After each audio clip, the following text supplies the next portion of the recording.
तो बघा कोणावर तरी भुंकतोय. इथे फक्त लोक सकाळची धावायला आणि सायकलिंग करायला येतात. एरिया चांगला आहे पण कुत्र्यांची खूप भीती वाटते. तो बघ बघा इकडे इतके कुत्रे आहेत ना, इतके कुत्रे आहेत ना. आता 5:30 वाजलेत सकाळचे.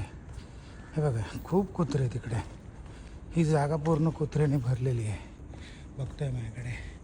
हे सगळे सकाळी जर कोणाच्या मागे लागले तर काय करायचं काय कळत नाही. आणि ह्या रोडवर हाय पण नाही तसा कोण. तुम्ही बघू शकता माझ्या मागे पण कोण नाही. कुत्रेच कुत्रे आहेत फक्त. आणि माझ्या पुढे पण कोण नाही. एकदम असा खाली खाली एरिया आहे जिथे सकाळी माणसं नसतात, फक्त चालणारी माणसं असतात. आता हे माहिती नाही रात्री काय कांड करून बसलेत सगळेजण. काय कधी कधी हे एकदम ॲक्टिव्ह असतात. त्यामुळे इथून जायला भीती वाटते. आता काय प्रॉब्लेम नाही वाटत आहे. आता सगळे शांत बसलेत. जवळजवळ 1 डझन कुत्रे आहेत ह्या एवढ्याशा पॅचमध्ये.